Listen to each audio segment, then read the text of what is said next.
کسی حد تک انصاف کی فراہمی کا ایک عمل سٹارٹ ہوا ہے جو پچھلے طویل عرصے سے ایک جگہ منجمد تھا. کیونکہ آپ کے ادارے فنکشنل نہیں رہے, ادارے پروڈکٹیو نہیں رہے, ادارے اپنا جو ہے نا فنکشن نہیں کر رہے ہیں, تو اسٹیٹ کا فیلئر اور کس شے کو کہتے ہیں؟ اسی شے کو کہتے ہیں. یہ ہے وہ جرم جو بندیال کوٹ کا ہے. اس کو ہم معاف کر دیتے ہیں, مٹی پا دیتے ہیں, تو پھر کیسے سیدھا ہو کے چلے گا؟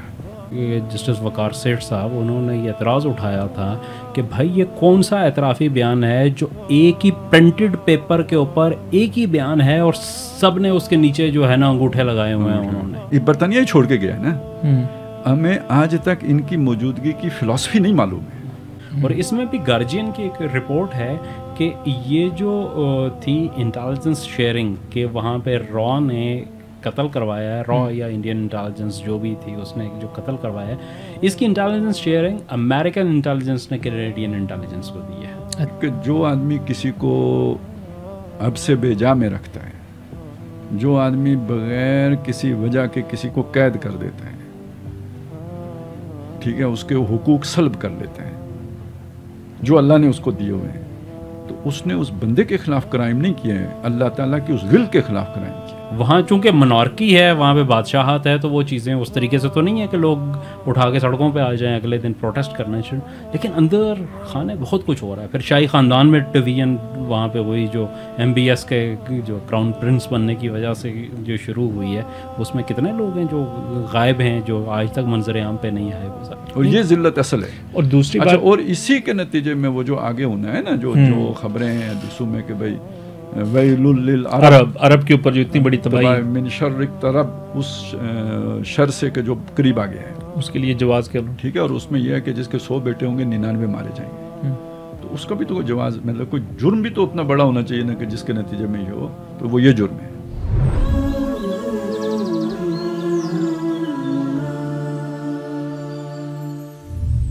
جی السلام علیکم ناظرین, میں ہوں فاروق سلطان اور آپ دیکھ رہے ہیں پروگرام تذکرہ و تبصرہ. آج کے پروگرام میں کچھ حالات حاضرہ کے حوالے سے ڈسکشن کریں گے, اور خاص طور پہ کچھ پاکستان کی جو موجودہ صورتحال ہے الیکشن کے حوالے سے کیا امکانات نظر آ رہے ہیں. لیکن اس سے پہلے خاص طور پہ جو ہماری اعلیٰ عدلیہ میں تبدیلیاں آئی ہیں اس کے کچھ چیزیں ہیں وہ سامنے آ رہی ہیں, اور کچھ کیسز کے حوالے سے پیش رفت ہے, تو انشاءاللہ اس پہ بھی روشنی ڈالیں گے.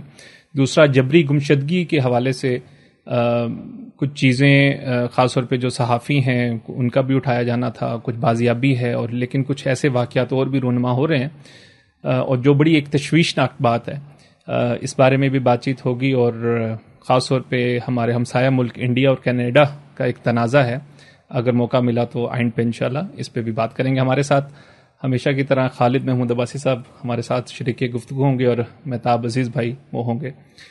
میں آغاز مہتاب بھائی سے ہی کرتا ہوں.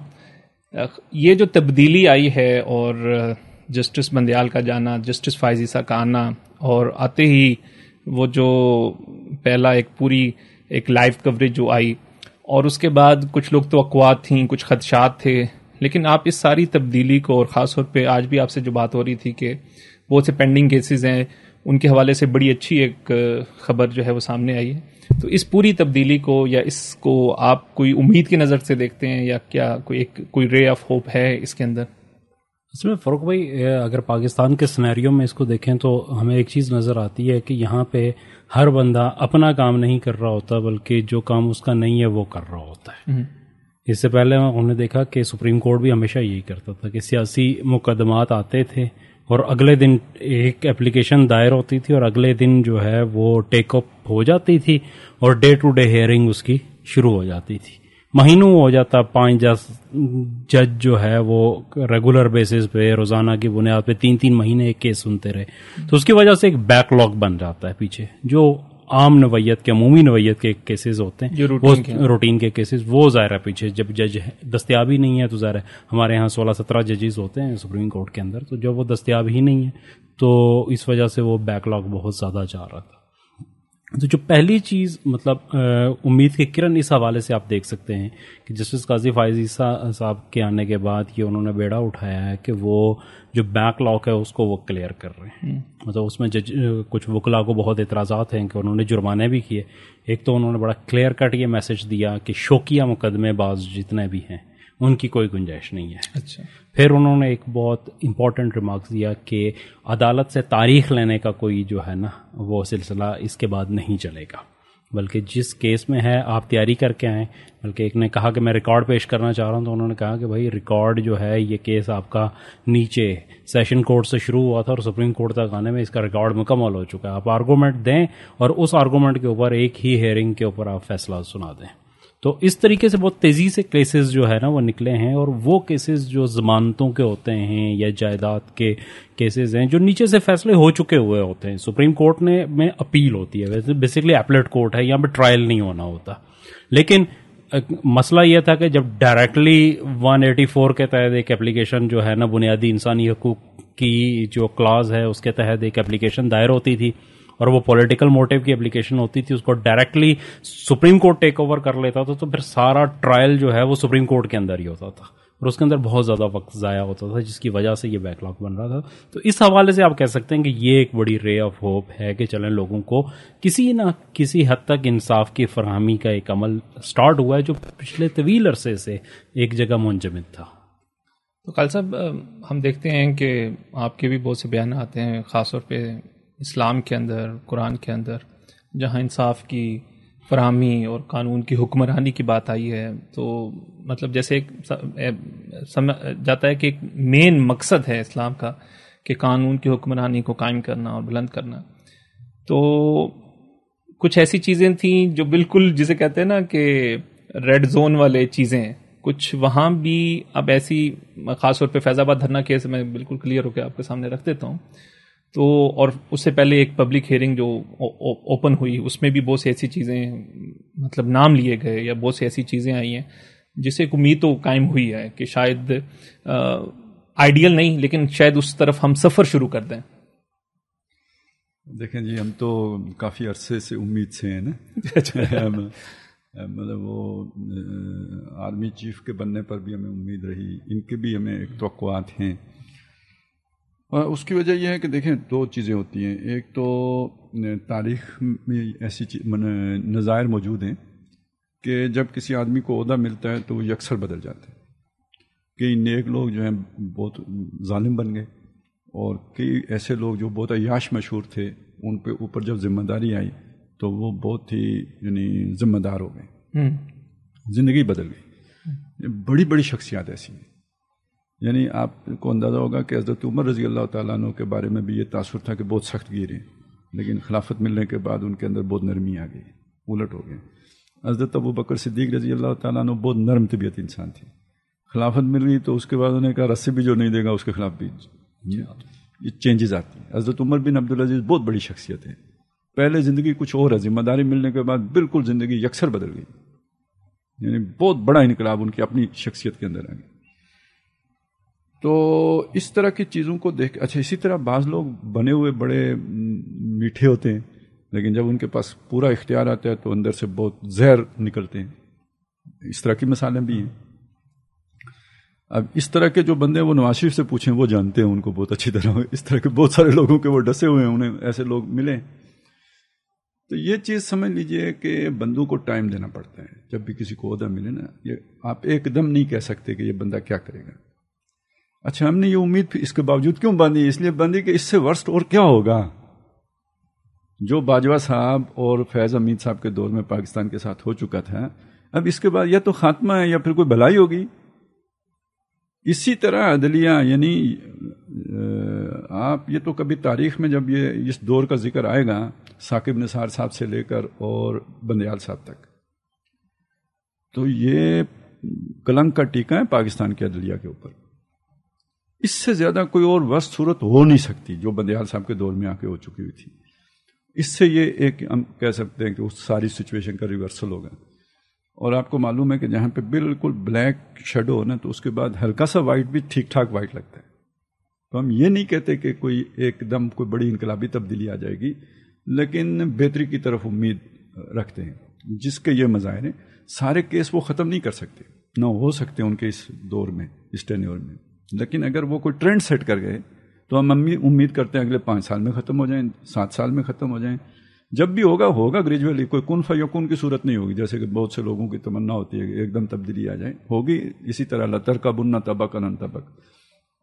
تو بہرحال یہ سائن ہے, بہتری کے سائن ہیں. ابھی شخصیاتی اداروں نے ابھی بننا ہے, اور اس کے لیے پرجنگ کی ضرورت ہے, صفائی کی ضرورت ہے. سارے اداروں میں ضرورت ہے, ہر ادارے میں صفائی کی ضرورت ہے. اگر وہ پروسیس سٹارٹ نہیں ہوتا تو 1-2 کے بعد پھر کوئی ویسا آ جائے گا. ٹھیک ہے نا. ان کے بعد اگلا نمبر کس کا ہے؟ اعجاز الاحسن صاحب کا ہے. تو کیا ہوگا؟ بندیال لوٹ آئے گا, دن کے بعد رات آ جائے گی, یہی ہوگا نا. تو یہ ابھی شخصیات ہیں. بہتری کے لیے ضروری ہے کہ ادارے مستحکم ہوں, ٹرینڈ سیٹ ہوں کہ جس میں پھر ان کی کوئی خلاف ورزی نہ کر سکے. تو وہ تو بڑا ابھی دور کا مرحلہ ہے. بہرحال اتنا بھی غنیمت ہے کہ جن حالات میں ہم تھے اس میں بہت یعنی امید پیدا ہوئی ہے بہتری کی. تو متابی خاص طور پہ خالد صاحب کہتے ہیں کہ چلیں اداروں کا بننا اور اداروں کا اپنی حدود و قیود کے اندر رہنا, ٹھیک ہے, اس میں غلطیاں تو شخصیات کی ہوتی ہیں, اور اس کی وجہ سے سوری میں انٹرپٹ کر رہا ہوں کہ یہ آپ ذرا دیکھیں کہ پچھلے عرصے میں عدلیہ جا کے انتظامیہ کے کام کرتی رہی, انتظامی نوعیت کے آرڈرز پاس کرتی رہی, اس سے کتنا بڑا فساد پیدا ہوا ہے. اور یہ جو نیب کا ادارہ بنایا اس نے اس طرح جا کے تو وہ معاملہ کیا کہ بیوروکریسی ساری معطل ہو کے رہ گئی. کوئی بندہ انیشیٹو لینے کے لیے تیار ہی نہیں ہے, کیونکہ کل کیس بن جائے گا, کون رسیدیں پیش کرتا رہے گا. تو یہ جو پچھلے یعنی نا سمجھ, یعنی کسی کو سمجھ نہیں ہے, ویژن کوئی نہیں ہے, بس اپنے پرسنل جو بھی گرجز ہیں اور جو اپنا ایجنڈا ہے اس کو لے کے لوگ چلتے رہے. اور جتنی پاور اسٹیٹ نے ان کو دی ہوئی تھی, وہ جو شور تھا نا Talibanisation of Pakistan, Talibanisation of Pakistan, وہ تو نہیں ہوا, لیکن وہ یہ اس طرح کا یعنی اس سے بھی ورس قسم کی صورت بن گئی. پرسنل ایجنڈے لوگ لے کے چلتے رہے, اس ساری پاور کو لے کے جو ریاست نے ریاست چلانے کے لیے دی تھی وہ اپنی ذات کو چلانے کے لیے استعمال کی. بالکل ٹھیک ہے. تو اس حوالے سے جو ابھی اناؤنس ہوا ہے جس کی ہیئرنگ اور اس کو ری اوپن کیا گیا ہے کیس کو, تو آپ سمجھتے ہیں کہ اس پوری اوور آل صورتحال میں اس کیس سے کچھ ہم مطلب ادارے سبق لیں گے, یا اس سے کوئی ہماری جو اعتماد ہے اداروں کے اوپر وہ بحال ہوگا؟ دیکھیں ہوتا کیا ہے, یہ تو مستقبل کی بات ہے, اس کے بارے میں کچھ بھی پیشن گوئی کرنا بھی بہت قبل از وقت ہے. لیکن ایک اچھی چیز یہ ہوئی ہے کہ آپ اندازہ یہ کریں کہ بے شمار لوگوں نے جو فیض آباد دھرنا کیس تھا اس کے خلاف اپلیکیشنز دائر کی ہوئی تھی. 6 اپلیکیشنز تھیں جو سپریم کورٹ میں, جنہوں نے ریویو کے لیے اپلائی کیا تھا کہ اس فیصلے میں بہت سارے نقائص ہیں تو اس کی تصحیح ہونی چاہیے. تو جیسے ہی وہ کیس مقرر ہوا تو سب نے اپنی اپلیکیشنز واپس لے لی, کوئی بھی نہیں چاہ رہا کہ وہ اس فیصلے میں نقائص تھے. اور یہ بات جو جسٹس قاضی فائز عیسیٰ صاحب ہیں انہوں نے کہی بھی کہ بھائی یہ تو جب آپ واپس لے رہے ہیں تو آپ یہ تو بتائیں ہمیں کہ کیا جو ہے وہ یہ آئی کیوں تھی, اور اگر نقائص تھے تو وہ نقائص خود بخود دور ہو گئے یا یہ بات غلط کہی گئی تھی کہ اس فیصلے میں نقائص ہیں. اب کیا ہے, کوئی بات تو کریں. یہ تو کوئی نہیں ہے کہ ہمیں کلائنٹ نے کہا تھا تو ہم نے جو ہے چیلنج کر دیا, اور کلائنٹ کہہ رہا ہے کہ ایک اور جو ہے نا مثال سیٹ کرنی چاہیے قاضی صاحب کو, وہ یہ ہے کہ بھئی 4 سال اس فیصلے پہ عمل درآمد ان اپیلوں کی وجہ سے نہیں ہوا. آج آ کے آپ اپیل واپس لیتے ہو, اس کا مطلب ہے آپ نے بدنیتی کی بنیاد پر اپیل کی تھی. تو چلیں 50 روپے جرمانہ کرتے ہیں علامتی, ہاں کچھ مطلب پتہ چلے یار یہ مذاق بنا کے رکھ دیا ہے لوگوں نے, یعنی جس طرح کھیل بنا دیا بالکل, قانون کو, آئین کو, عدالت کو, ہر شے کو. ایسا تو نہیں ہوتا نا, اس طرح ملک نہیں چلتے, اس طرح دکان نہیں چلتی. اچھا دلچسپ اس میں ایک چیز ہے, ایک بہت چھوٹا سا نقطہ ہے جو میڈیا میں کہیں ہائی لائٹ نہیں ہوا کہ اٹارنی جنرل نے یہ کہا کہ فیصلے پہ عمل درآمد شروع کر دیا گیا ہے. اچھا اب فیصلہ کیا تھا؟ فیصلہ تو یہ تھا کہ جو لوگ ملوث ہیں لیفٹیننٹ جنرل بنا دیا نا عمل نہیں, اب انہوں نے کہا کہ اس فیصلے پہ جو ہے نا ہم اپیلیں واپس لے رہے ہیں اور اس کے اوپر جو کیا کہتے ہیں عمل درآمد بھی شروع کر دیے. اچھا بڑی دلچسپ چیز ہے, اس کو چیلنج کرنے والا ایک الیکشن کمیشن بھی تھا. اس سے بھی جب اس کے وکیل سے پوچھا گیا کہ بھائی آپ نے کیوں فیصلہ چیلنج کیا, میں نے کہا کہ اوپر سے آرڈر تھا. وہ اوپر انہوں نے کہا کس نے دیا تھا آرڈر, تو کوئی کسی کے پاس جواب نہیں, کوئی بتا نہیں رہا تھا کہ کس نے یہ کہا تھا کہ اس فیصلے کو چیلنج کرنا ہے. الیکشن کمیشن کا اس فیصلے سے تعلق کیا ہے؟ فرشتوں کو ثابت کرنا مشکل ہوتا ہے. غیر مرئی قوت, غیر مرئی قوت اعلام کرتے ہیں, القاء کرتے ہیں, وہی کرتے ہیں, تو وہ تو اس کا تو نہیں, کوئی دوسرا تو اس کا گواہ نہیں ہوتا. تو اس قسم کی کچھ چیزیں جو ہائی لائٹ ہوئی ہیں, جو آئی ہیں سامنے, تو یہ بھی ایک بڑی پیش رفت ہے پاکستان کے. چونکہ دیکھیں بات یہ ہے کہ سینہ بسینہ باتیں چلتی رہتی ہیں, تھڑوں پہ بھی ہوتی ہیں, لیکن آن ریکارڈ نہیں ہوتی وہ چیزیں. عدالت کی ساری پروسیڈنگ جو ہے وہ آن ریکارڈ ہے, اس کی آبزرویشنز ہیں, وہاں پہ دلائل ہیں یا اس کے فیصلے ہوتے ہیں, تو وہ ریفرنس ہوتے ہیں, وہ باقاعدہ طور پہ ہماری جو قانونی تاریخ ہے اس کا حصہ بنتے ہیں کہ کس وقت میں کون سا کیس سنا گیا تھا, اس میں کیا دلائل دیے گئے تھے, اس دلائل کے اوپر آبزرویشنز کیا تھے, ریمارکس کیا تھے, اور اس کیس کا فیصلہ کیا آیا تھا. یہ ساری چیزیں اس کے نظائر بنتے ہیں مستقبل کے لیے. تو میرے خیال میں اس کا ایک ڈائریکٹلی جو بھی فیصلہ آتا ہے, جو بھی کچھ ہوگا, لیکن اس کا ٹیک اپ ہونا, وہاں پہ جو باتیں ہوئی ہیں, اور پھر انہوں نے کہا کہ عمل درآمد کی رپورٹ بھی مانگی ہے 27 اکتوبر تک, اور پھر جو ہے نا میرے خیال میں نومبر کی ابتدائی تاریخوں میں دوبارہ سماعت ہے اس کی. تو دیکھتے ہیں کہ کیا رپورٹ آتی ہے اور کیا آگے چلتا ہے کیس, وہاں پہ کلیئر ہوگا. لیکن جو کچھ ہوا ہے اس کو ہم پازیٹیو ہی کہہ سکتے ہیں. اچھا خالد صاحب, ایک جیسے پاکستانی قوم بھی ایک امید لگا لیتی ہے, ڈسے ہوئے تو ہیں, اب اس ڈسے ہوئے میں ایک لیڈر نکلتا ہے, مجھے کیوں نکالا, ووٹ کو عزت دو. وہ ووٹ کو ایسی عزت ملتی ہے کہ وہ پہلے ایک صف میں تھا, پھر دوسری صف میں کھڑا ہو گیا, اور ابھی ایک ہفتے پہلے پھر ایک للکار سی اٹھی, پھر لوگوں نے کہا شاید کچھ ہو, لیکن ابھی وہ کل رات جو ہوا تھا, اس نے اسحاق ڈار نے جو بیان دیا کہ ہم نے تو اللہ کے حوالے کر دیا. اچھا دوسری طرف وہ لوگ جو اس سارے کیس میں انوالو تھے, وہ جیسے انہوں نے کہا کہ اپیلیں گورنمنٹ تھی پی ٹی آئی کی, اور پی ٹی آئی کہتی ہے کہ ہم توبہ ہوئے اور ہم نے یہ قصور کیے, اور آج ہم جو ہے آج ہم حقیقی لائن کے اوپر اس حقیقی اپوزیشن پہ کھڑے ہیں, اور ہم جو ہے وہ للکار رہے ہیں. تو یہ جو خلط ملط چیز ہوتی ہے, یہ بڑی سمجھ لیں کہ لوگوں کو کنفیوز کر دیتی ہے. اور ابھی تو لوگ جو ہے نا بالکل بیٹھ گئے ہیں, یار اس میں کوئی بھی ایسی پارٹی نہیں ہے, کوئی بھی ایسا بندہ شخص نہیں ہے جو اصولی موقف لے کے صحیح طور پہ تاریخ کے صحیح دھارے پہ کھڑا رہے. اچھا جی, پہلی بات تو یہ نا, دیکھیں ہمارے ہاں جو جتنے بھی پولیٹیشینز ہیں نا, ان میں سے کوئی بھی حقیقی معنی میں سیاستدان نہیں ہے. یہ سب اگر آپ اٹھان دیکھیں, دو قسم کے اٹھانے ہیں. ایک وہ لوگ ہیں جن کے اپنے پرسنل ایجنڈاز تھے, یا یوں کہہ لیں ویسٹڈ انٹرسٹ تھا, کاروبار ہیں یہ, اس کے تحفظ کے لیے سیاست میں انہیں آنا پڑا. وہ کوئی نیشنل ایجنڈے کے تحت سیاست میں نہیں آئے, یا قومی خدمت کے طور پر سیاست میں نہیں آئے. آپ کو اگر کاروبار اچھا کرنا ہے تو آپ کا ایک پولیٹیکل انفلوئنس آپ کو درکار ہوتا ہے. صحیح. وہ لابنگ کے تھرو کریں یا خدا کے کریں. ویسٹ میں لوگ لابیاں بناتے ہیں, یہاں یہ خود آ جاتے ہیں, جاگیردار ہوں, سرمایہ دار ہوں, وہ خود آ جاتے ہیں لڑنے کے لیے. ایک چیز تو اس کے پیچھے یہ ہوتی ہے, ٹھیک ہے, کوئی بڑی سوچ نہیں ہوتی, کوئی ویژن نہیں ہوتا, بس وہ اپنا جو دکان ہوتی ہے. دوسری سوچ اس میں کچھ اس طرح کے لوگ, یا دونوں چیزیں بعض اوقات جمع بھی ہو جاتی ہیں کہ ذرا یہ جو ٹور بنتی ہے نا, مطلب آگے سائرن بجتا ہے, اسکواڈ ہے, وی آئی پی ہے, یہ ایک ٹور, اس کا بھی ایک چسکا پڑ جاتا ہے. تو اس سوچ کے تحت لوگ آ جاتے ہیں. تو جب آپ اس سوچ کے تحت آتے ہیں تو پھر اصول ضابطہ یہ کوئی اہم نہیں ہوتے, بائی ہک اور بائی کروک جو ہے نا. پھر آپ ایک سوری ٹو سے کہ وہ طوائف والا مسئلہ ہوتا ہے کہ جب تک وہ راضی ہے آپ کے پاس آتا ہے, پیسے دیتا ہے, آپ اس سے خوش ہیں, اور جب وہ کسی دوسری کے پاس جانا شروع ہو گیا تو مجھے کیوں نکالا ہو جاتا ہے. یہ بالکل وہ والی ذہنیت ہوتی ہے. یہی ہم دیکھ رہے ہیں, اور سیاستدانوں کا رویہ بالعموم ہمیں یہی نظر آتا ہے. اچھا, اب اگلا مسئلہ یہ ہے کہ سیاستدان پیدا کیوں نہیں ہوتے. تو سیاستدان اصل میں آپ یہ دیکھیں کہ اس کی جو اگر نرسری ہو سکتی ہے تو وہ اسٹوڈنٹس یونینز ہو سکتی ہیں. وہ انہوں نے بند کیے ہوئے ہیں, 40 سال ہو گئے, 30 سال تو ہو گئے تقریباً اس پہ پابندی لگا دی. اچھا, پھر وہ جب وہاں سے جو ٹیلنٹڈ لوگ آتے بھی تھے ان کو بھی یہ گندا کر دیتے تھے.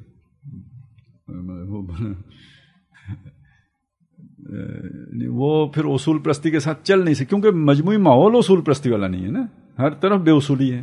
تو وہ جو ضیاء الحق نے کہا تھا کہ آوے کا آوا ہی بگڑا ہوا ہے، تو سروائیو وہ کرتا ہے جو بے اصولی میں فٹسٹ ہے. سروائیول آف دا فٹسٹ کو اصول کے تحت جب آپ کا پورا ماحول جو ہے نا وہ کرپٹ ہے، تو کرپٹ بندہ ہی سروائیو کرے گا نا، بااصول بندہ سروائیو ہی نہیں کر سکتا، اس کی کوئی وہ نکو بن کے رہ جاتا ہے. لہذا یہ سارا. اچھا اب آپ یہاں پہنچ کے آپ کو یہ بات ماننی پڑے گی کہ جو اصل مقتدر ہیں ان کو یہ کانے جو ہے نا یہ گوارا ہے، مطلب یہی ان کی ضرورت ہے کہ ان کی کرپشن، ان کی جو ہے نا یہ نااہلی اور ویژن کا نہ ہونا، یہ ان کو فائدہ دیتا ہے، یہی ان کو سوٹ کرتا ہے. ان کو ایک لیڈر درکار نہیں ہے، وہ ان کے لیے خطرہ ہے. لہذا ایون اگر جو ہی کسی کی ذرا سی پبلک جو ہے نا وہ ہوتی ہے ایکسیپٹنس ہوتی ہے یا مقبولیت بنتی ہے، انہیں کھٹکنا شروع ہو جاتے ہیں. مطلب بھٹو کس نے بنایا، نواز شریف کس نے بنایا، عمران خان کس نے بنایا، لیکن جو ہی وہ اپنے فوٹنگ پہ کھڑا ہوتا ہے نظر آتا ہے تو وہ کہتے ہیں یہ جو ہے نا خطرہ ہو گیا، اب اس کا مکو ٹھپو، اب اسے پھانسی چڑھاؤ، اب اسے کسی طرح جو ہے نا کنارے لگاؤ. یہ سارا چکر اس لیے چل رہا ہوتا ہے کہ وہ کوئی حقیقی لیڈر دیکھنا نہیں چاہتے. مسئلہ آ کے یہاں پھنس جاتا ہے کہ سارے مسئلوں کا جو بنیاد ہے نا، جڑ ہے، تو وہ پھر آپ کی خاکی اسٹیبلشمنٹ بن جاتی ہے. جو سول اسٹیبلشمنٹ ہے نا، بیوروکریسی، وہ ہو سکتا ہے وہ، لیکن وہ پیچھے رہ کے ہوتی ہے. جو فرنٹ پہ آ کے کھڑے ہوتے ہیں وہ یہ ہوتے ہیں. پھر سارا الزام پوری قوم دیکھ رہی ہے، اسی لیے پھر وہ سروے تو ہو رہے ہیں کہ جی بڑی مقبولیت ہے، لیکن جو مقبولیت ہے آپ کو اس کا اندازہ ہوگا. اب ایک طرف یہ صورت بنتی ہے، یہاں پہنچ کے نا تو جیسے ریئیکشن کا ایک معاملہ ہوتا ہے، اس میں بندہ کہتا ہے یار یہ ہونا ہی نہیں چاہیے، یہ ادارہ ہی نہیں ہونا چاہیے، یہ بالکل یہی کرپٹ ہے، اسی نے ساری کرپشن پھیلائی. یہاں تک تو ٹھیک ہے، لیکن جب آپ یہ نتیجہ نکالتے ہیں کہ یہ ہونا نہیں چاہیے، تو یہ نہیں ہوگا تو کل کیا ہوگا؟ کل یہ ہوگا کہ جی آپ کا ملک سروائیو ہی نہیں کر سکتا.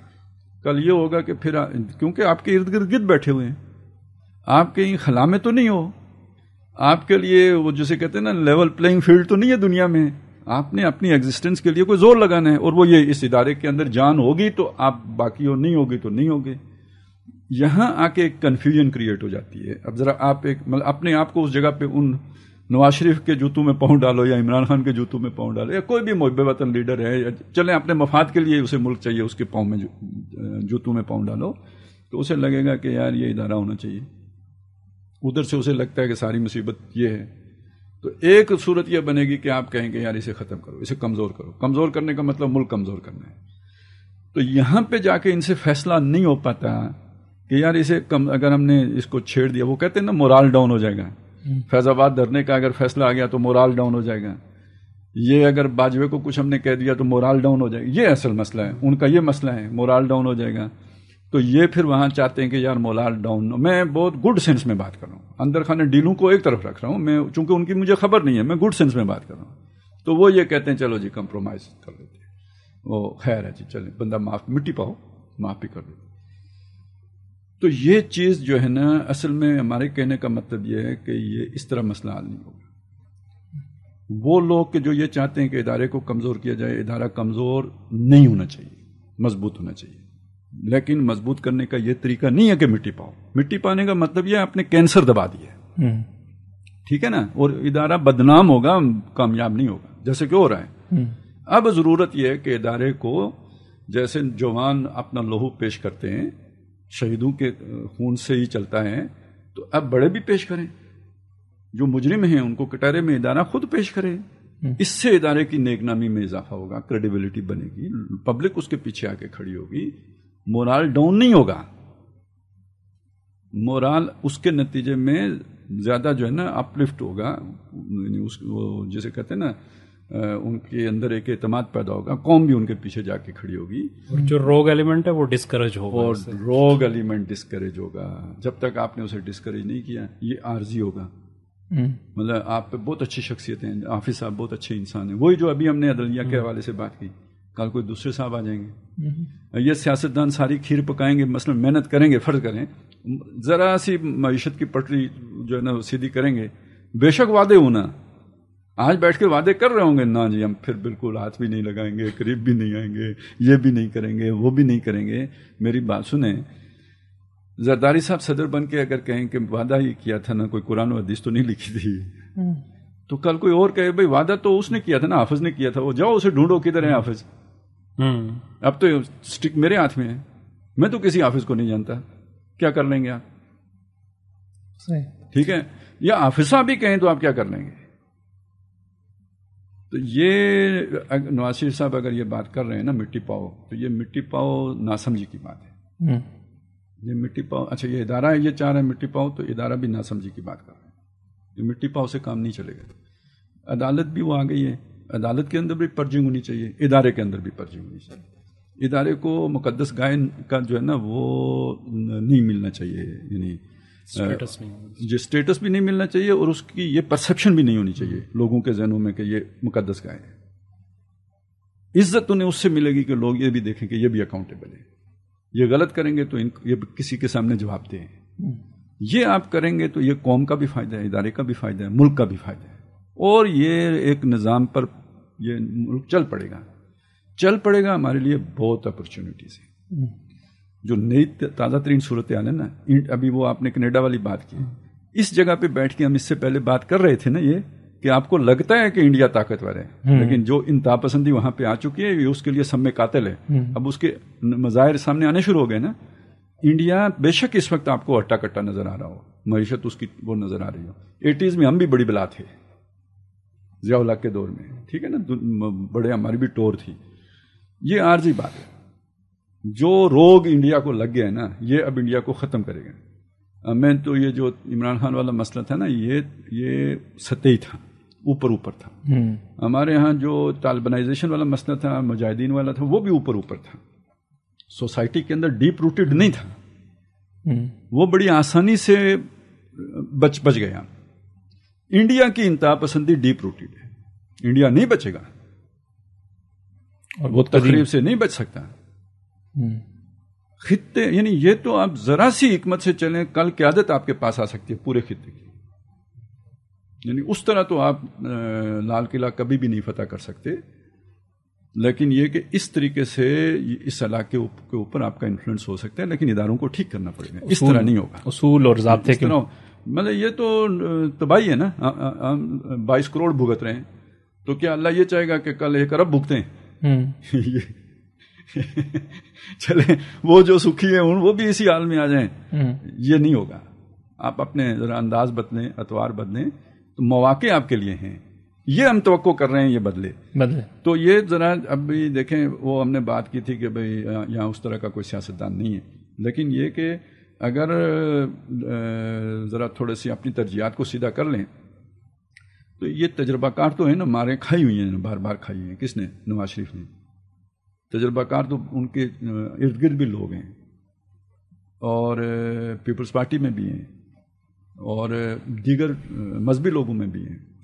یہ ایک جیسے وہ میثاق جمہوریت کیا تھا نا، اس معاملے میں کہ جو ہے نا حکومت جو ہوگی رول آف لا، اس معاملے میں کوئی کمپرومائز نہیں ہوگا، ایک ہوگا. اور اس پہ اگر وہ عدلیہ کو بھی ساتھ لے لیں آن بورڈ، اس پر وہ اگر خاکی اسٹیبلشمنٹ کو بھی ساتھ لے لیں، تو کوئی اس سے کوئی مسئلہ تو نہیں ہے. ایک بڑی وہ جو رکھیں بیٹھک، اور اس میں سارے اس پہ دستخط کر کے اٹھیں کہ ہم آئندہ جو نا اصول کو ترجیح دیں گے، ادارے کی دم کو نہیں دیکھیں گے کہ وہ نیچے ہے یا اوپر ہے، اور پگ نہیں دیکھیں گے، بلکہ یہ کہ اصول اور ضابطے کو دیکھیں گے. وسیع تر مفاد میں سیریس ہو جائیں. ابھی تو برائے نام کا وسیع تر، لیکن مہتاب جو حلف لیتے ہیں یار، جو حلف، اس حلف کی پابندی کریں گے، بس کہانی ختم. سب نے حلف دیا ہوتا ہے. قاضی صاحب نے بھی حلف دیا ہے، حافظ صاحب نے بھی دیا ہے، صدر صاحب بھی دیتے ہیں، سب دیتے ہیں، پرائم منسٹر بھی دیتے ہیں. بس اتنا سارے، اور کیا کہتے ہیں؟ ہم کوئی تھوڑی اس سے زیادہ کا مطالبہ کرتے ہیں. تو مہتاب اصول اور ضابطے پر قوم کا چلنا، اداروں کا چلنا، لیکن بیچ میں اب ٹاپک چینج کروں گا اور لے جاؤں گا جبری گمشدگیوں کی طرف. حالیہ کچھ واقعات ہوئے، برل اس کے پیچھے کچھ پر سیاسی الزامات تھے، کچھ دیگر الزامات تھے، اور کچھ بیچارے بلا وجہ کے الزامات تھے. لیکن یہ جو معاملہ بیچ میں تھوڑا سا کچھ بہتری کی توقع ہم کر رہے تھے، لیکن ابھی 1.5 سال سے یہ دوبارہ تھوڑا سا تیزی پکڑ رہا ہے. اس حوالے سے بھی اداروں کو سوچنا نہیں چاہیے، خاص طور پہ جو ادارے اس کام میں ہیں اور دوسری طرف عدلیہ کو اس حوالے سے بھی کوئی اقدامات اپنانے چاہیے، کیونکہ عدلیہ کے وہ میں نے دیکھے تھے، وہ ابھی وہ ہوا ہے جو آمنہ مسعود کا وہ جو ایک انہوں نے نیشنل آرٹ کونسل میں انہوں نے تصویری نمائش کی ہے، تو اس میں بہت سے سرخیاں اخبارات کی سپریم کورٹ کی بھی لگائی گئی ہیں کہ ہم اس پہ لیں گے، ایکشن لیں گے، بہت سے بیانات بھی ہوئے ہیں، پھر قانون بنے ہیں، ضابطے بنے ہیں، آپ نے تو اس پہ کافی ریسرچ بھی کی ہے کہ ورڈکٹس آئی ہیں کہ ایسا نہیں ہونا چاہیے، اور اگر کسی کا کوئی جرم ہے، کسی پہ کوئی الزام ہے، اس کو قانون کے ضابطے میں لانا چاہیے، لیکن یہ معاملہ رک نہیں رہا۔ اصل میں فروغ بھائی اس کی اگر جڑ دیکھیں تو خیر یہ پوری دنیا میں اس قسم کے واقعات ہوتے رہتے ہیں، یہ کوئی اس سے نہیں ہے، لیکن پاکستان کے اندر اسپیشلی 9/11 کے بعد جو ہے اسے باقاعدہ ایک کمپین کی شکل دی گئی تھی۔ 9/11 ایک ایسا موقع تھا جب ہم پوری قوم کے ساتھ جھوٹ بول رہے تھے، کمپین سے بھی زیادہ ٹول کے طور پر ٹول بن گیا تھا، لیکن میں اس کی بات یہ کر رہا ہوں کہ اس وقت اصل میں ہم پوری قوم کے ساتھ جھوٹ بول رہے تھے، ہم یہ کہہ رہے تھے کہ ہم امریکنز کا ساتھ نہیں دے رہے، ہم انٹیلیجنس شیئرنگ نہیں کر رہے، ہم ان کے لیے جو ہے نا ہم صرف لاجسٹکس اور اس میں انوالو ہیں اور انسانی ہمدردی کے حساب سے۔ تو اب ظاہر ہے جب آپ لوگوں کو پکڑتے تھے تو ان کے اوپر کیس کیا چلائیں گے، کیونکہ آپ نے تو جھوٹ بولا ہے، کورٹ میں ہم پہلے ڈسکس ہم نے کیا کہ کورٹ کے اندر جو چیز ہوتی ہے وہ تو آن ریکارڈ ہوتی ہے، تو اس سے بچنے کے لیے یہ ایک جو ہے نا پالیسی لائی گئی باقاعدہ طور پہ۔ اچھا اس وقت تو آ گئی یہ پالیسی، اس کے بعد ہوا کیا کہ ہمارے جو ادارے ہیں، جو بھی قانون نافذ کرنے والے ادارے ہیں، وہ پولیس ہے، وہ دیگر انٹیلیجنس ادارے ہیں، یہ اپنی نالائکیوں کو چھپانے کے لیے جب آپ کسی کو گرفتار کرتے ہیں نا، بھلے وہ ایک مجرم ہی کیوں نہیں ہے، اس نے ایک جرم کیا ہے، لیکن آپ کی پروسیکیوشن کو اتنا اسٹرانگ ہونا پڑتا ہے کہ عدالت میں جا کے آپ کو اس کا جرم ثابت کرنا ہوتا ہے۔ ایسے نہیں ہو سکتا کہ ایک بندے کو کسی بندے نے دیکھ لیا قتل کرتے ہوئے، اس نے دیکھا کہ فلاں بندے نے قتل کر دیا، ٹھیک ہے، اور وہ اس کو ثابت نہیں کر سکا، نہ اس کے ساتھ مطلب پولیس کا ایک فرض کریں SHO ہے تو اس کی صرف ایک گواہی ہے، قانون کی نظر میں اس کی صرف ایک گواہی ہے کہ اس نے فلاں کو قتل کیا تھا، اس نے آلائے قتل بھی برآمد کرنا ہے، اس نے ایویڈنس بھی کرنا ہے، اس کے ساتھ کراس میچ بھی کرنا ہے اسے کہ یہ وہاں پہ موجودگی بھی ثابت کرنی ہے، تب جا کے اس کو سزا ہو سکے گی، ادروائز ورنہ تو اگر صرف یہ کہہ لیں تو SHO جس کے لیے کہے کہ میں نے اس کو دیکھا ہے قتل کرتے ہوئے تو اس کو سزا عدالت دے دے تو وہ ایک انارکی کی کیفیت ہو جائے گی، تو اس لیے قانون کے ایک پروسیجرز بنے ہوئے۔ اب یہ اپنی نالائکیاں جو ہیں وہ ان سے قابو میں نہیں آتی، تو یہ کرتے کیا ہیں کہ انہوں نے وہ جو پالیسی اس وقت بنی تھی پرویز مشرف نے، اللہ اسے جہنم کے جو ہے نا شدید ترین عذاب سے دوچار کرے، لیکن جو اس نے اس ملک کے اوپر یہ ظلم کیا، وہ اب ان کے ہاتھ میں ایک ایسا وہ کہہ لیں کہ آلہ آ گیا ہے کہ جس سے ہر مسئلے کا حل، کوئی چیز بھی ہو جاتی ہے تو اٹھا لیں، جوڈیشری کو بائی پاس کرتے ہیں اس میں، یعنی انتظامیہ کے ہاتھ میں ٹوٹل انتظامیہ یعنی پرانے وقتوں کے اعتبار سے بن گئی دقیانوس، یعنی اس کے اوپر کوئی چیک نہیں رہا۔ عدالتی نظام ہوتا کیوں ہے؟ انتظامیہ کو اصحاب میں رکھنے کے لیے، اکاؤنٹیبل بنانے کے لیے، یہ جو ابھی انہوں نے بتایا کہ جی گواہی ہو گئی، یہ ہو گئی، یعنی انتظامی مطلب اس کے پاس اتنے اختیارات ہیں، وہ کچھ بھی کر سکتا ہے، تو اس کو بیلنس اس طرح کیا جائے گا نا کہ اس کو کسی دائرہ کار میں لے۔ ہاں، تو جب آپ نے جوڈیشری کو بائی پاس کر دیا تو اس کا مطلب دقیانوسی حکومت ہے، دقیانوسی، اور مطلب آل ان آل ہو گیا، وہ چاہے جس کو بھی وہ بیک وقت جو ہے وہ ہوتا ہے، وکیل بھی ہوتا ہے، وہ جو پروسیکیوٹر بھی ہوتا ہے، وہ جج بھی ہوتا ہے، اور وہ قانون نافذ کرنے والا ایک اہلکار بھی ہوتا ہے، وہ ساری کے سارے اختیارات بھی ہوتے ہیں اس کے اندر ہے۔ پھر اس کے اندر بہت ساری اور چیزیں آ گئی، اب اس کے اندر دیکھیں، اس میں کے اندر پولیس شامل ہوئی، اس کے اندر قانون نافذ کرنے والے اداروں کے اندر جو روگ ایلیمنٹس تھے وہ ہوئے، اس میں اغوا برائے تاوان کی وارداتیں ہونی شروع ہوئی۔ بلکہ سر شرافت میں یعنی جب دیکھا کہ بھئی یہ تو ویسے ہی ہم نے اٹھا لیا، تو اب اسے اپنے پاس رکھا کہ کوئی اٹھے تو چلیں اس کے ساتھ بارگیننگ کر کے چھوڑ دیں، چلیں 4 پیسے مل ہی جائیں گے، 4 پیسے مل جائیں گے۔ ایون مطلب یہاں تک تھا کہ باقاعدہ طور پہ جن لوگوں کو مطلب اٹھایا گیا اور جن کے اوپر کوئی کیس ثابت نہیں ہوا، مطلب ان کو ہوا یہ کہ ان کو چھوڑنا ہو، اب جو اندر کے لوگ ہیں ان کی کہیں باہر مخبری ہو جاتی ہے اور لوگ ان کی فیملی سے رابطہ کرتے ہیں۔ بہت سارے کیسز ایسے ہیں کہ لوگوں نے ان کی فیملی سے رابطہ کیا، آپ جی 10 لاکھ دیں تو بندہ آپ کا باہر آ جائے گا، جس نے ویسے ہی آنا، جس کے اوپر کوئی چیز ثابت نہیں ہوئی تھی، جس دور میں واقعتاً اس کا ہو رہا تھا۔ لیکن اس کے اوپر کون چیک اینڈ بیلنس کرے گا؟ کوئی یہ پروسیجر تو ہے نہیں کہ بھائی یہ کس طریقے سے آیا. وہ بندہ باہر آ کے کہتا ہے کہ جی مجھے تو مہینہ پہلے بتا دیا گیا تھا کہ آپ کو چھوڑ رہے ہیں. تو انہوں نے کہا جی ہم سے تو 10 دن پہلے ایک بندہ آیا تھا اور اس کے ساتھ ہماری اتنے لاکھ میں ڈیل ہو گئی تھی تو اس کے بعد چھوڑ دی. اس کے نتیجے میں آپ چھوٹے ہو. اس کے نتیجے میں چھوٹے. وہ کہتا ہے نہیں مجھے تو بتا دیا گیا تھا کہ اگلے مہینے ہم آپ کو چھوڑ رہے ہیں, آپ دور آئے ہیں, آپ کو واپس لے جا کے فلاں جگہ پہ ہم چھوڑ دیں گے. تو یہ تو مجھے اس وقت, لیکن اب کون تھا وہ بندہ, کہاں سے آیا, کس سے پوچھے, کون سی باتیں ہوں. اور یہ عدلیہ اور مسئلہ پھر یہاں پہ بہت سارے اور مسائل ہیں نا. مسئلہ وہ کہتے تھے کہ پنگا کون لے. مطلب یہ نہیں ہے کہ جج جو بیٹھا ہوتا ہے, بلکہ شوکت عزیز صدیقی صاحب نے ایک اپنے انٹرویو میں کہا تھا کہ جب وہ یہ ایک سڑک کھلوانے کا کیس تھا تو انہوں نے کہا کہ وہ ثاقب نثار نے مجھے کہا اوے آپ بھی نوکری کر تو مجھے بھی کرنے دے, کیوں تو پنگے لے رہے ہیں. وہ ہوتے بھی اس طرح, بابے کہتے بھی ہیں منڈیا. تو انہوں نے کہا ایک تقریب میں آ کے مجھے کہا اوے تو شوکت صدیقی ہے, وہ کیوں پنگے لے رہا ہے. تو یہ پنگے مطلب وہ کہتے ہیں یار ججز بھی یہاں پہ نوکری کر رہے ہیں. وہ کہتے ہیں کہ نوکری ہو جائے, پینشن مل جائے, اس کے بعد جو فیصلہ دیں گے اس کے اوپر بچے بھی ایڈجسٹ ہو جائیں, بھانجے بھتیجے بھی ایڈجسٹ ہو جائیں, ساری چلتی رہے تو بس ٹھیک ہے. کوئی بھی اس چیز کو نہیں کر رہا. لیکن ریاست کو یہ سوچنا ہوگا کہ میں پھر بار بار میں نے وہ مطلب سوشل میڈیا پہ بھی بہت لکھا ہے اس کے اوپر کہ بھائی آپ جو ڈراموں کے اوپر اور یہ کیا کہتے ہیں کمپینز کے اوپر بیرون ملک چلاتے ہو اپنا سافٹ امیج کریٹ کرنے کے لیے کہ نہیں بڑا پیسفل ملک ہے اور بڑا وہ ہے, تو وہاں پہ جب یہ خبر جاتی ہے کہ اتنے سینکڑوں لوگ جو ہے وہ جبری گمشدگی کا شکار ہیں, لوگوں کی لاشیں ملتی ہیں, لوگوں کے اوپر کیس بنائے جاتے ہیں, اور پھر مطلب میں آپ کو بتاؤں کہ ایسے عجیب و غریب قسم کے معاملات ہیں. یہ تو خیر ایسا ٹاپک ہے کہ جس کو چھیڑ دیں تو شاید وہ اس کے اوپر پوری رات گزر جائے تو یہ ختم نہ ہو. کہ لوگوں کو اٹھایا, ہاسپٹل سے اٹھایا, اور 3 مہینے 4 مہینے یا سال کے بعد ان کے اوپر کسی دوسری جگہ جا کے ایک کیس بنایا کہ جی یہ بندہ فلاں جگہ سے آ رہا تھا, اس کے پاس اتنا اسلحہ اور گولہ بارود پکڑا گیا اور اس کے اوپر یہ ہوا. اب وہ عدالت کے اندر تو پہلی پیشی کی مار ہوتا ہے. تو کیا ہوگا پھر کاروائی ڈالنا ایک اور الگ کیس ہے کہ جو کیس پکڑے بھی جاتے ہیں یہاں پہ. اس کے اندر بھی ہے کہ ایک بندے نے فرض کریں اس کا جرم یہ ہے کہ اس نے کسی جگہ کسی بندے کو پسٹل سے شوٹ کر دیا, دہشت گردی کی واردات کی, اس نے کسی کو شوٹ کر دیا.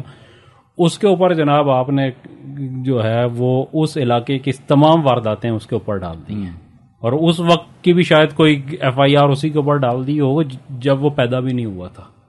تو اب یہ چیزیں عدالت میں ظاہر ہے پروف نہیں ہوتی, تو وہ ساری چیزوں کو جمع کر کے ایک جگہ پہ لے کے آنے کا ایک آسان سا حل ہے کہ بندہ اٹھا لو اور اس کے بعد ایک پروگریس رپورٹ دو کہ اتنے جو ہے نا وہ ٹیررسٹ ایلیمنیٹ کر دیے, اتنے وہ آپس میں رپورٹ بازی چلتی رہتی ہے, اوپر تک وہ جاتی ہے, واپس آتے ہیں, اور کوئی یہ سوچ نہیں رہا ہوتا کہ اس کا جو ہے نا امپیکٹ کیا آ رہا ہے, سوسائٹی کے اندر کیا آ رہا ہے. جو پہلے بات کر رہے تھے کہ لوگ پیچھے کھڑے ہونے سے کیوں جو ہے نا وہ بتا بھائی. ایک بندہ, ایک بڑا کیس ہوا تھا, دھماکہ ہوا تھا کراچی میں, بڑا مشہور ہوا.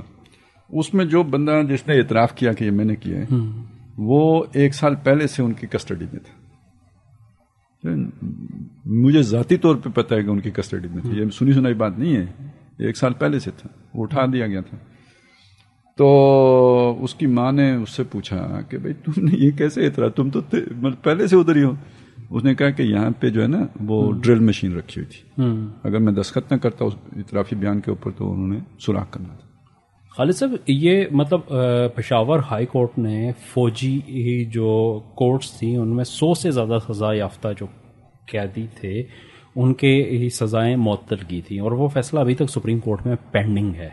اس کے اندر جو جج تھے جسٹس وقار سیٹھ صاحب, انہوں نے یہ اعتراض اٹھایا تھا کہ بھائی یہ کون سا اعترافی بیان ہے جو ایک ہی پرنٹڈ پیپر کے اوپر ایک ہی بیان ہے اور سب نے اس کے نیچے جو ہے نا انگوٹھے لگائے ہوئے ہیں. انہوں نے ایک پرنٹڈ بیان کا, اس کا ایک پروسیجر ہے, جب آپ اعترافی بیان دیتے ہیں تو اس کا بھی ایک پروسیجر ہوتا ہے, اور اس کے اندر بھی یہ چیز ہوتی ہے کہ وہ عدالت میں آ کے اعترافی بیان لیا جاتا ہے اور اس کے بعد اس کی کسٹڈی چینج ہو جاتی ہے. مطلب ایک بندے نے اگر وہ پولیس جب اریسٹ کرتی ہے کسی کو تو وہ کورٹ سے کہتی ہے کہ انویسٹیگیشن کے لیے اس کا فزیکل ریمانڈ دیا جائے. فزیکل ریمانڈ کا مطلب یہ کہ وہ پولیس کے پاس رہے گا.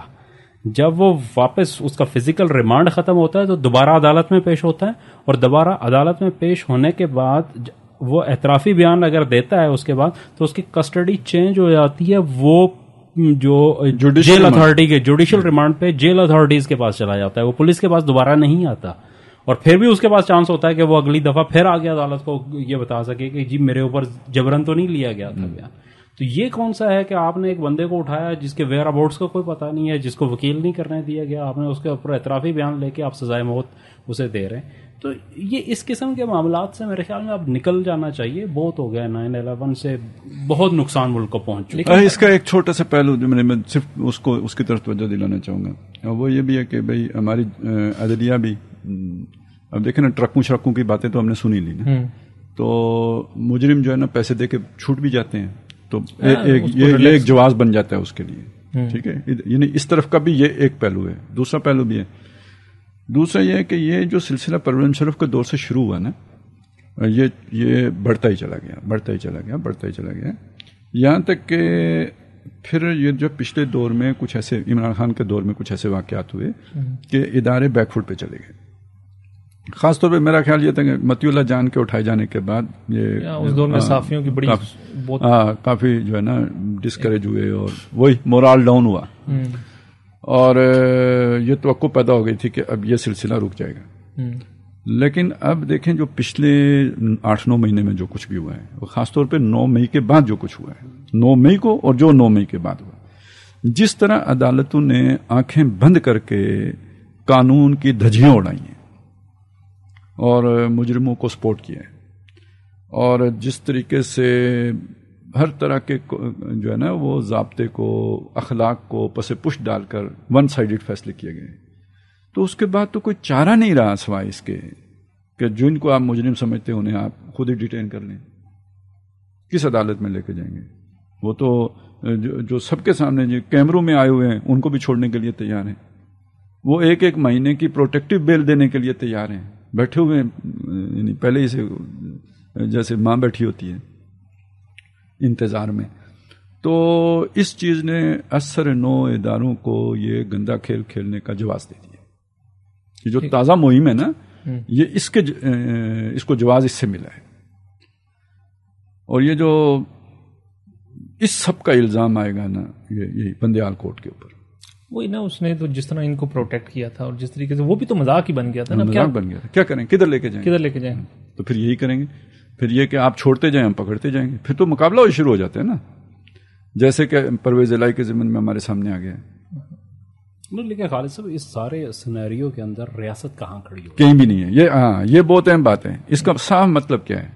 جب ایک ادارہ اس بات پر مجبور ہو گیا, اب یہاں وہ پہلے والی بات کو چھوڑ کے اس بات پہ جو میں نے کہی ہے اس پہ آئے, جب آپ مجبور ہو گئے کہ آپ خود ہی فیصلہ کریں, تو یہ فیلڈ اسٹیٹ کی علامت ہے, کیونکہ آپ کے ادارے فنکشنل نہیں رہے, ادارے پروڈکٹیو نہیں رہے, ادارے اپنا جو ہے نا فنکشن نہیں کر رہے ہیں. تو اسٹیٹ کا فیلئر اور کس شے کو کہتے ہیں؟ اسی شے کو کہتے ہیں. یہ ہے وہ جرم جو بندیال کوٹ کا ہے. اس کو آپ معاف کر دیتے ہیں, مٹی پا دیتے ہیں, تو پھر کیسے سیدھا ہو کے چلے گا؟ یہ ہے وہ جرم جو پچھلی مافیا نے کیا ہے. اس پر آپ مٹی پا دیں گے تو کیسے نظام چلے گا؟ یہ چیز ہے جو ہم عرض کرنے کی کوشش کر رہے ہیں. یہ فیلڈ اسٹیٹ کی علامت ہے جب آپ کے اداروں کے اندر سے افراد اٹھ کے اپنا کھیل کھیلنا شروع کر دیں. اچھا, اور ادارے کی طاقت کے بل پہ شروع کر دیں. اس سے بڑے فیلئر اور کیا ہوگا؟ پھر تو مافیا ہے نا, پھر ادارہ تو نہیں رہا. اچھا, اس حوالے سے کیا مطلب ہماری ساری جماعتوں میں, سیاسی جماعتیں, دینی جماعتیں, مطلب جو بھی سول سوسائٹی ہے, اس معاملے پہ کوئی ہمارا کنسنسس نہیں ہونا چاہیے؟ میں مثال اس لیے دیتا ہوں کہ ابھی ایک صحافی, بڑے سینئر جو بھی صحافی کہہ لیں یا سیاسی ورکر کہہ لیں, جو ابھی رہا ہو کے آئے ہیں, عمران ریاض خان. اب جس دور میں عمران خان کے دور میں بہت سے لوگ جو ہے جبری طور پہ گمشدہ ہوتے تھے, تو ان کا ایک آرگومنٹ تھا, کچھ تو کیا ہوگا, بالکل ایسے, اور ٹھٹھا اڑایا جاتا تھا, مذاق اڑایا جاتا تھا, ان کے خلاف پورے ٹرینڈ بنتے تھے. اللہ معاف کرے, اب وہی اس چیز سے دوچار ہوئے. ٹھیک ہے, دوسرے لوگوں نے ان کے لیے آواز اٹھائی, لیکن اب سب کو سمجھ نہیں جانا چاہیے کہ یار ہماری بقا, ہمارا استحکام, ہمارا بچاؤ اسی میں ہے کہ یار ہم دستور اور ضابطے کے مطابق چلیں. کل کو وہ کوئی بھی ہو سکتا ہے, کل کو وہ کسی ادارے کا بھی یا کسی مطلب کوئی بھی بندہ ہو سکتا ہے, وہ اسی طرح بے ضابطے طریقے سے اٹھا لیا جائے. یہ دیکھیں, یہ اس کا تعلق ہے اب مسئلہ سیوک سینس سے ہے.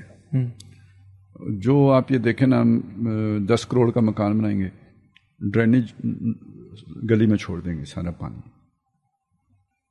اس کا کیا مطلب ہے؟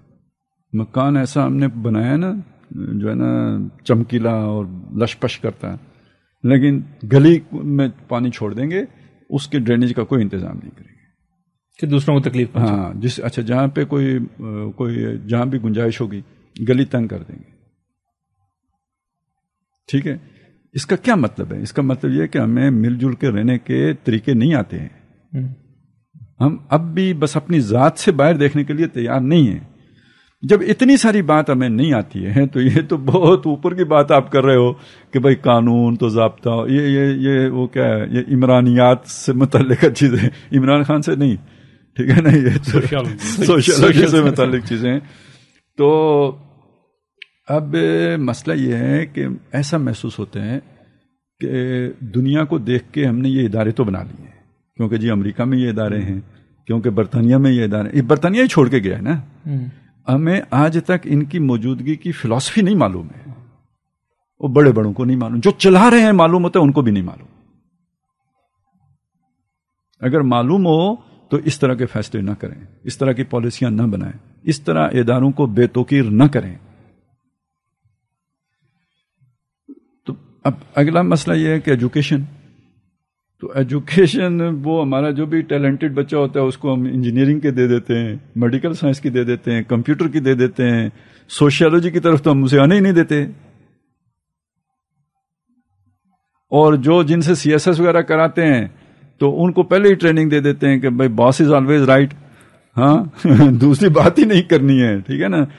وہ باقاعدہ مطلب وہ جو ہے نا امتحان ہوتا ہے نا CSS کا. ایک دلچسپ جملہ ہے، وہ کل پرسوں میں ایک انٹرویو سن رہا تھا، بڑے اچھے ایک اسکالر ٹائپ کے یوٹیوبر ہیں اور ایتھیزم پہ اور اس پہ بڑی ورکنگ ہے ان کی. تو وہ کسی دوسرے شخصیت کا انٹرویو لے رہے تھے، میں نام اس لیے نہیں لے رہا کہ کوئی پرسنل وہ نہ ہو، لیکن جملہ وہ کہہ رہا ہوں. تو انہوں نے کہا کہ میرا ایتھیزم پہ بڑا کام ہے کیونکہ میں میکینیکل انجینئر ہوں. اس وجہ سے میری بڑی اچھی سمجھ بوجھ ہے ایتھیزم کو، میکینکس کو بڑے قریب سے جانتے ہیں نا. یہ مسئلہ ہے، یہ پرابلم ہے.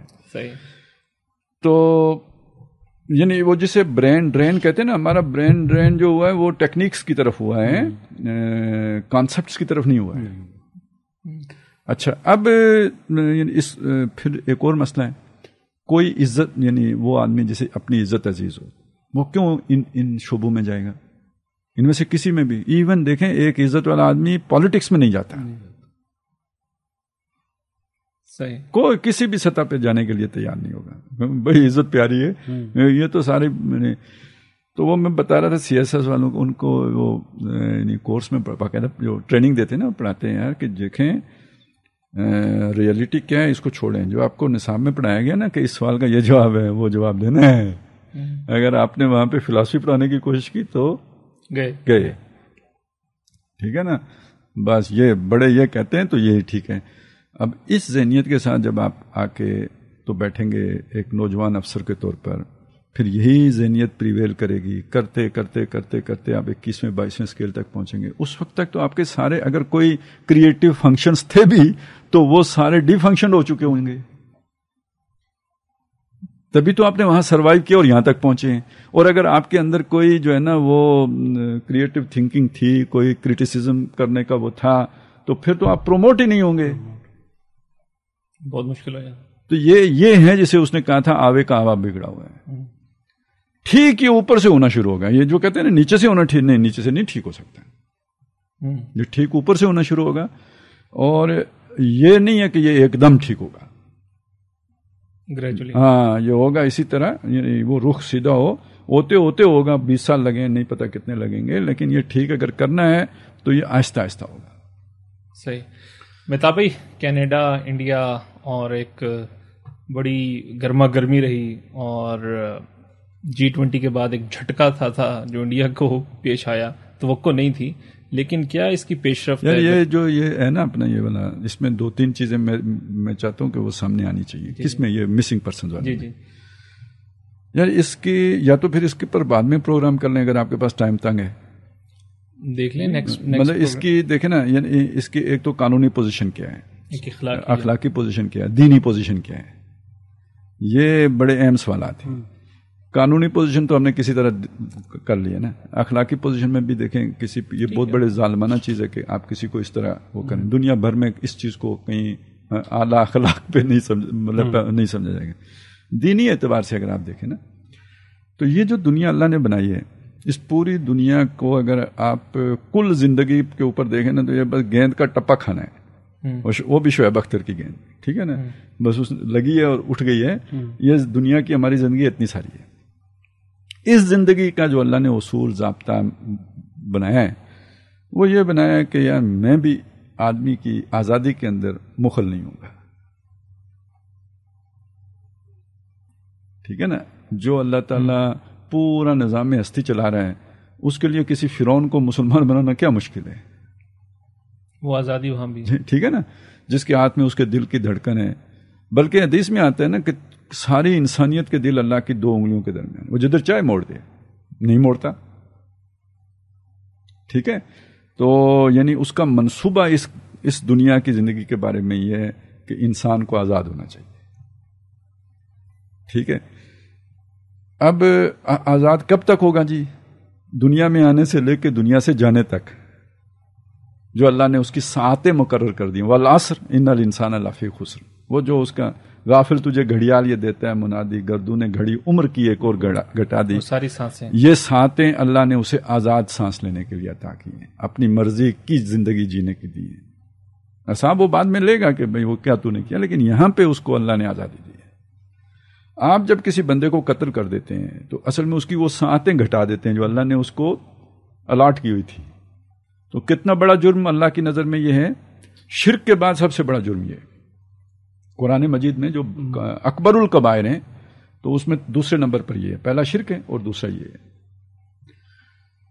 اب آ جائیں جی کہ جو آدمی کسی کو اب سے بے جا میں رکھتا ہے، جو آدمی بغیر کسی وجہ کے کسی کو قید کر دیتے ہیں، ٹھیک ہے، اس کے حقوق سلب کر لیتے ہیں جو اللہ نے اس کو دیے ہوئے ہیں، تو اس نے اس بندے کے خلاف کرائم نہیں کیا ہے، اللہ تعالیٰ کی اس ول کے خلاف کرائم کیا ہے. تو اگر وہ شرک کے بعد دوسرا گناہ قتل ہے اس وجہ سے کہ اس نے اس کی ساعتیں گھٹا دی ہیں، تو یہ جس نے ساعتیں گھٹائی ہیں یہ کتنا بڑا جرم کر رہے ہیں، یعنی اللہ کا کتنا بڑا مجرم ہے. اب میں وہ قتل کے حوالے سے آپ کو بتاؤں، قرآن مجید نے کہا کہ جس نے کسی کو متعمدن جان بوجھ کر قتل کر دیا، مسلمان نے کسی مسلمان کو جان بوجھ کر قتل کر دیا، 4 سزائیں بیان ہوئی ہیں. میرے علم میں کسی اور گناہ کی اتنی سزائیں نہیں آئی ہیں. وہ دوزخ میں رہے گا اور ہمیشہ ہمیش رہے گا، خالدن فیہا، ٹھیک ہے، ہمیشہ ہمیش رہے گا. اس پر اللہ کی لعنت ہے.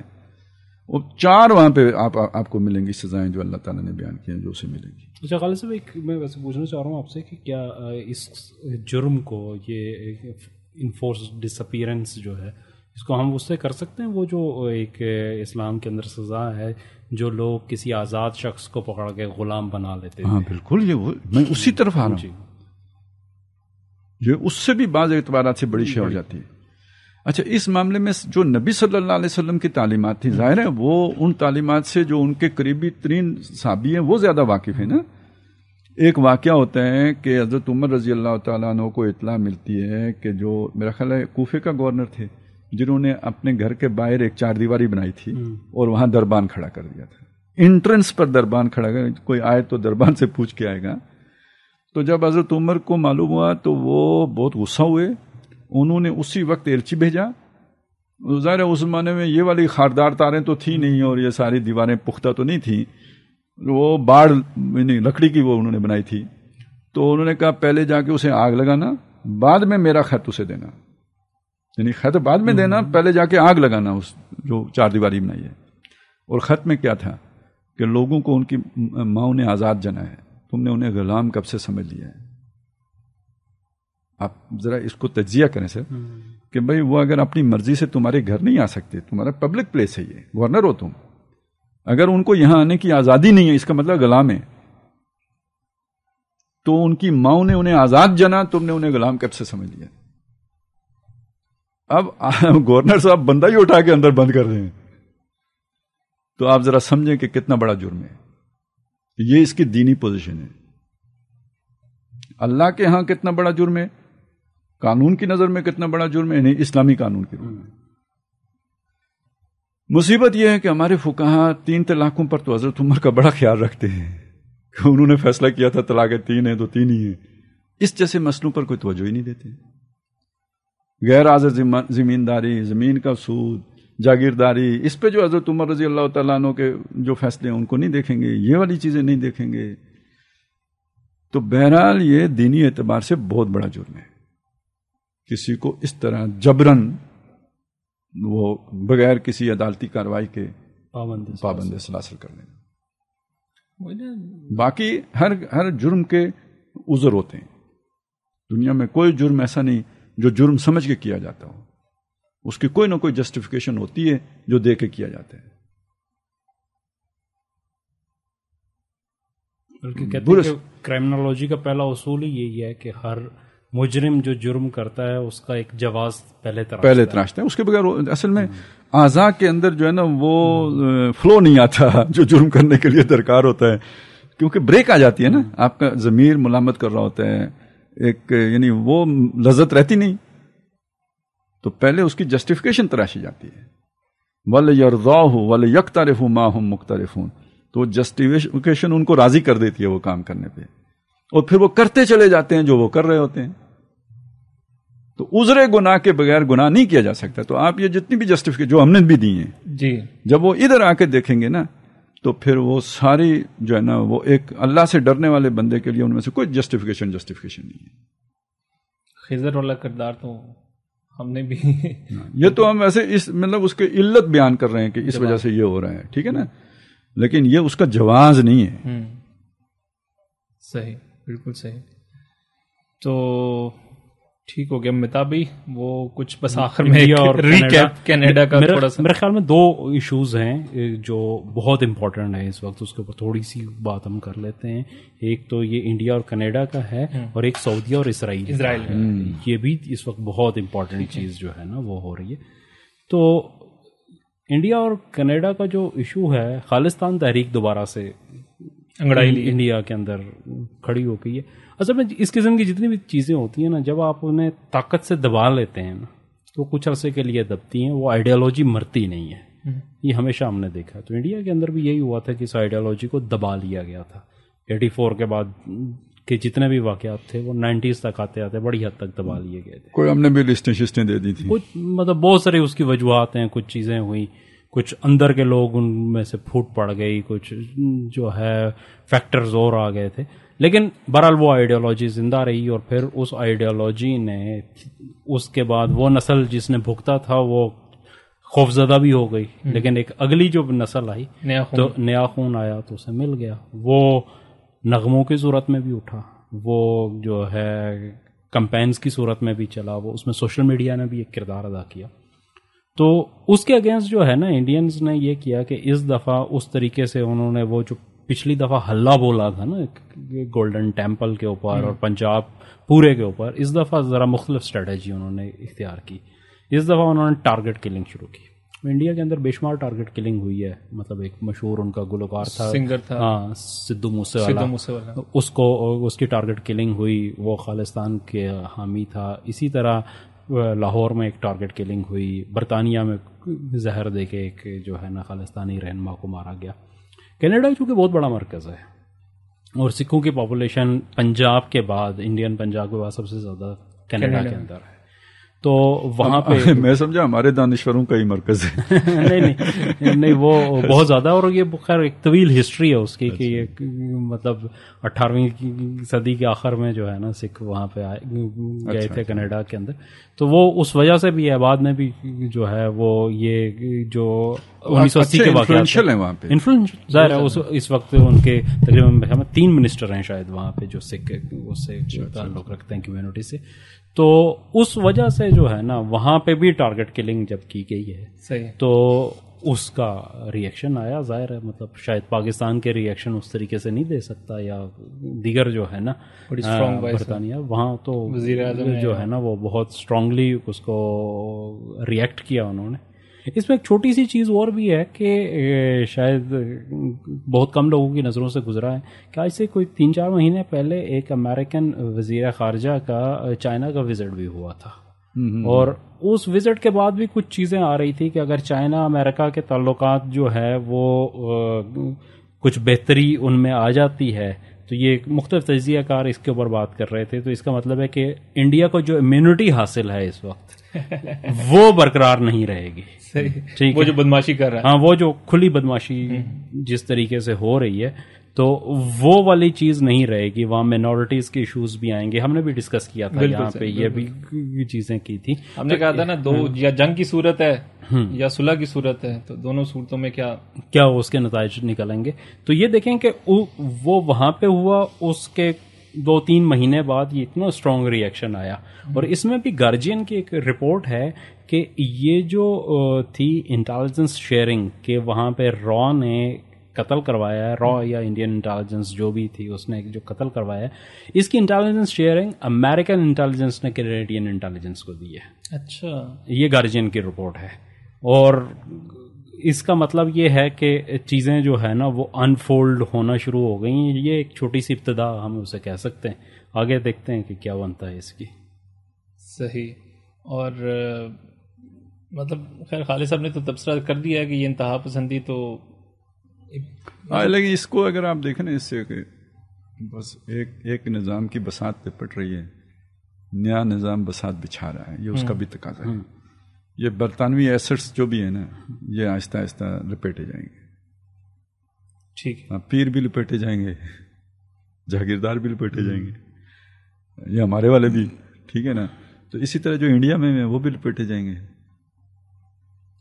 تو اور اسرائیل کی اور سعودیہ کی کیا سر خبریں؟ ایک تو یہ ہے کہ یہ طویل عرصے سے چل رہا تھا، اب کھل کے ہوا ہے. یہ پہلی دفعہ تھا کہ ایک اسرائیلی کیبنٹ منسٹر نے اعلانیہ دورہ کیا سعودیہ کا. اس سے پہلے تو جتنی چیزیں ہوتی تھیں ان کو ڈینائل آ جاتا تھا کہ نہیں ایسی کوئی چیز نہیں ہوئی. تو اس دفعہ وہ ایک یونائٹڈ نیشن کا ایک پروگرام تھا، لیکن اعلانیہ طور پہ اسے سعودیہ نے ڈائریکٹلی ویزا دیا اور وہ آیا وہاں پہ دبئی کے راستے. وہ پہنچا ریاض میں، اس کا استقبال ہوا، اسے شیلڈیں پیش کی گئیں اور مختلف جو ہے نا. پھر ایک اور اس دوران یہ ہوا ہے کہ ایک سعودی ڈپلومیٹ نے جو دریائے اردن کا مغربی کنارہ ہے جو فلسطینی اتھارٹی کے پاس ہے، وہاں پہ جو ہے نا وہ دورہ کیا ہے. اور اس میں بھی یہ کیا جا رہا ہے کہ یہ ان تعلقات کی اسرائیل نے اسے فیسیلیٹیٹ کیا، اور وہاں پہ یہ دونوں دورے جو ہے نا اس سے پہلے بھی ہوتے رہے بہت ساری چیزیں. ایون کہ نتن یاہو کی اور MBS کی ایک ملاقات کا بھی جو ہے نا وہ ہوتا ہے، خبریں آ رہی تھی، لیکن وہ ساری چیزیں خفیہ تھیں لیکن اب جو ڈیولپمنٹ ہو گئی، اب یہاں تک تعلقات پہنچ چکے ہیں کہ یہ اعلانیہ شروع ہو گیا.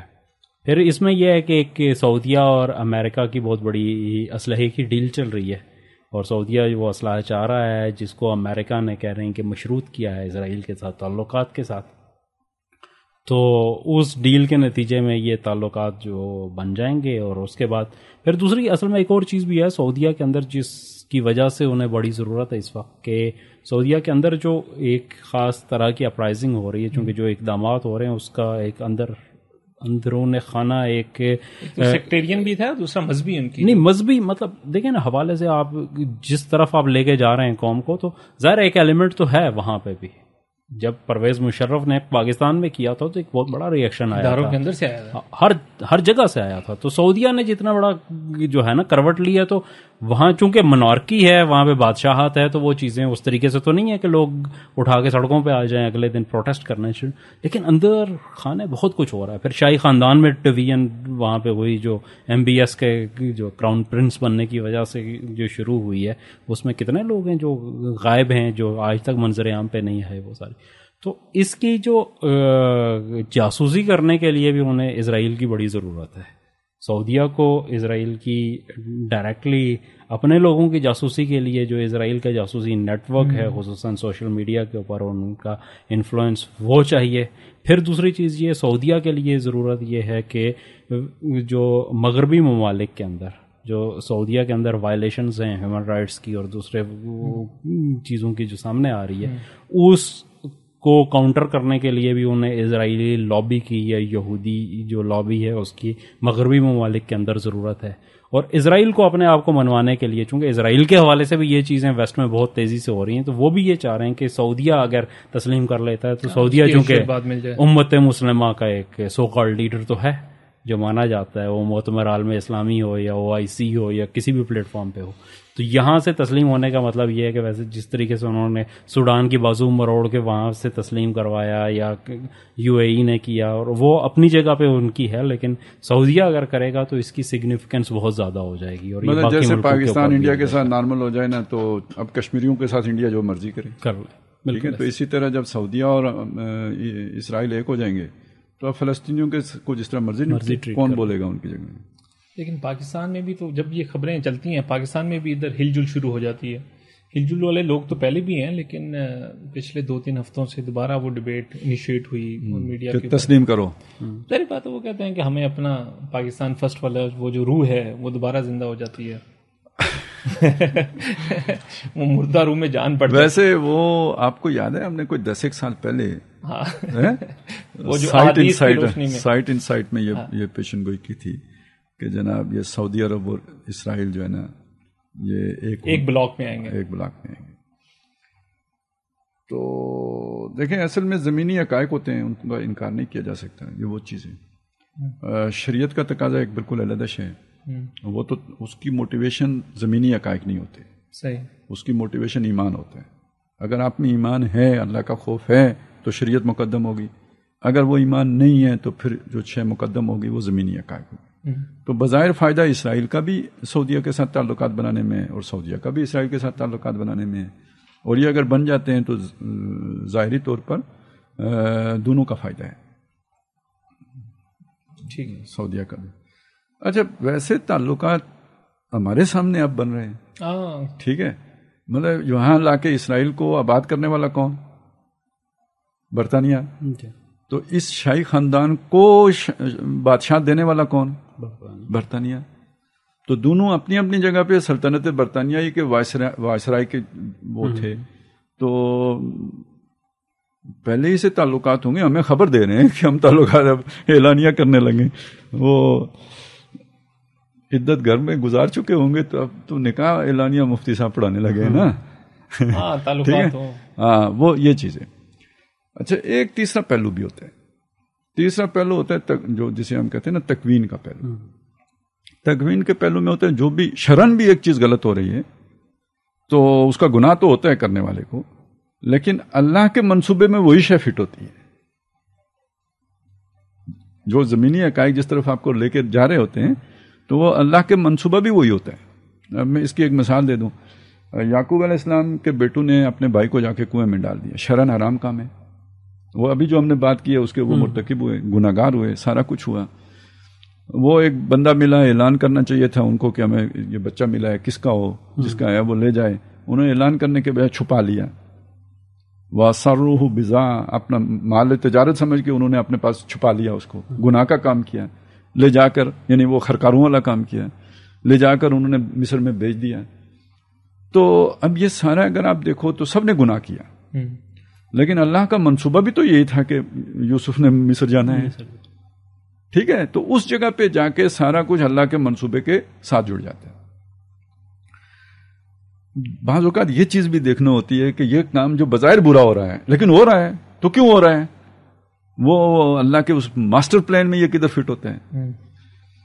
تو اصل میں نے اس وقت بھی یہی بات کی تھی کہ یہ اسباب کی سطح اور یہ تکوین کی سطح، اس میں بعض اوقات میل جول ہو، تال میل ہو جاتا ہے.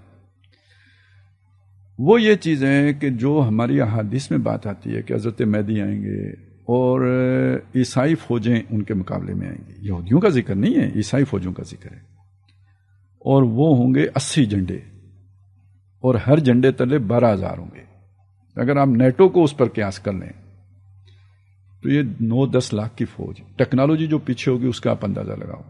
یہ سارا کچھ ایمان آپ کا جتنا موسیٰ علیہ السلام سے بڑا تو نہیں ہے نا، اللہ کے رسول ہیں، وہ اکیلے لڑنے نہیں جا سکے. جب قوم نے کہا دیا فَذْهَبْ أَنْتَ وَرَبُّكَ فَقَاتِلَا إِنَّا هَاهُنَا قَاعِدُونَ، کچھ نہ کچھ دیکھنا، ایک اور 10 کا ہی ہو، لیکن کوئی نہ کوئی اسباب کی سطح پہ بھی تو درکار ہوتا ہے.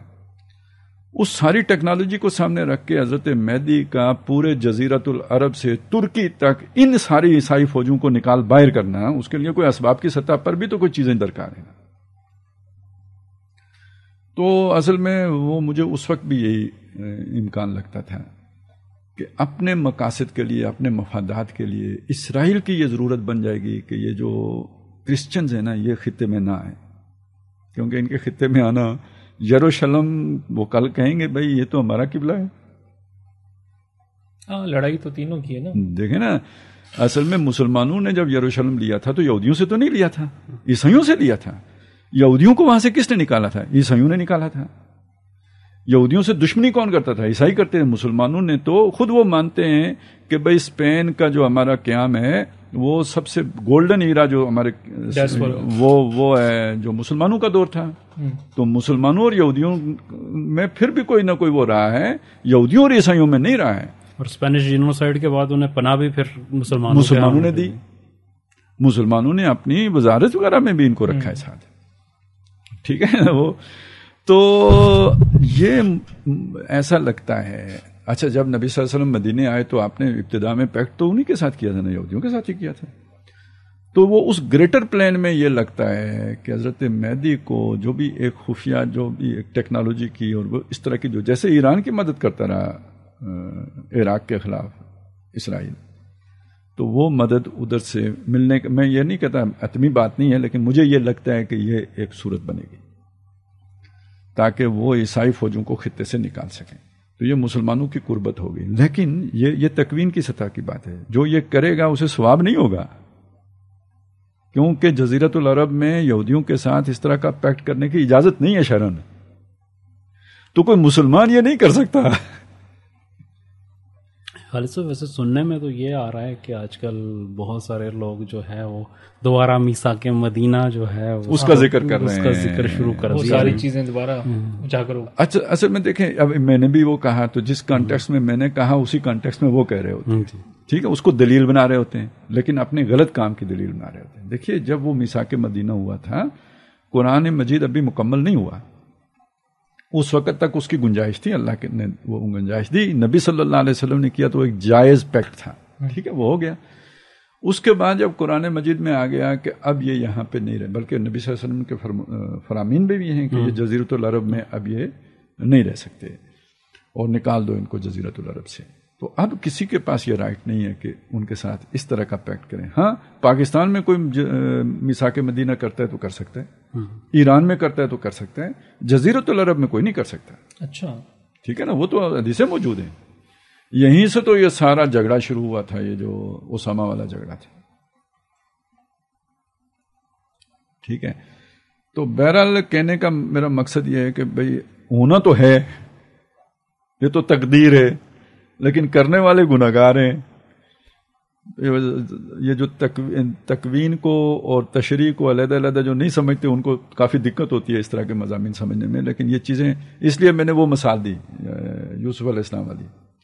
لیکن یہ اس سارے عمل کا ہو جانا بھی مسلمانوں کی ذلت میں اضافہ ہی کرے گا ظاہراً. بالکل. دیکھیں، اور مسکنت کے اندر جو ہے ایک تو اصل میں نہیں، اس ذلت مسکنت تو ایک طرف ہے.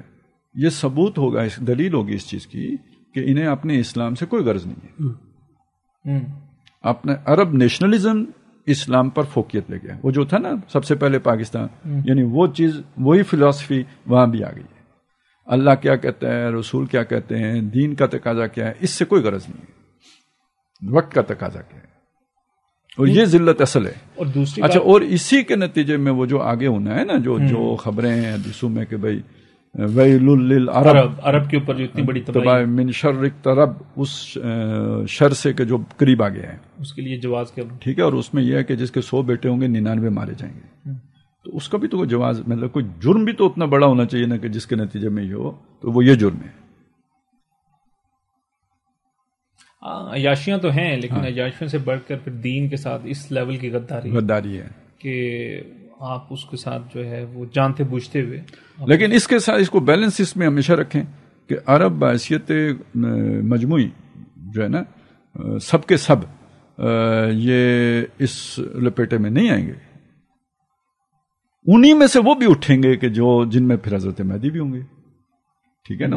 یعنی وہ ان کا بھی ریوائول ہوگا لیکن بہت بڑی پرجنگ کے بعد. وہ جو 100 میں سے 99 مارے جائیں گے تو بہرحال ایک تو پھر بچ بھی جائے گا نا, وہ انہی میں سے ہوگا. بالکل صحیح ہے. بہرحال یہ بڑے اور یہ جو متاب بھائی نے جو ڈویژن جس کا ذکر کیا نا کہ اندر خانے ایک اس کے خلاف بڑی ریزنٹمنٹ بھی ہے, تو یہ ایک پیکٹ ہوا تھا یہاں پہ آل سعود کا اور آل شیخ کا. آل شیخ میں بھی بہت سارے وہ جو ہیں نا ان کے وہ ہیں اعلی کار ہیں, لیکن بہرحال ان میں نیکوکار بھی ہیں. ٹھیک ہے. یہ علاقہ جو نجد کا علاقہ یہ بڑا بدنام ہے حدیث میں, اور خاص طور پہ ہمارے بریلوی مکتب کے لوگ جو ہے نا اس کو زیادہ وہ کرتے ہیں. حدیثیں ہیں موجود ہیں, وہ ان کو اس پہ چسپاں کرتے ہیں, لیکن اس کے برعکس حدیثیں بھی ہیں. مطلب وہاں کا ایک قبیلہ ایسا بھی ہے جو دجال کے مقابلے میں کھڑا ہوگا, وہ بھی نجد کا قبیلہ ہے. شیطان کا سینگ بھی نجد سے نکلے گا, لیکن دجال کا مقابلہ کرنے والا ایک قبیلہ بھی جو ہے نا وہ اسی علاقے میں ہے. تو یہ جہاں پہ شر ہوتا ہے وہاں خیر بھی ہوتا ہے, دونوں چیزیں ساتھ ساتھ چلتی ہیں. تو اس حوالے سے یعنی وہ شر محض نہیں ہے. پاکستان کے بارے میں بھی کچھ یہی رائے آپ کی؟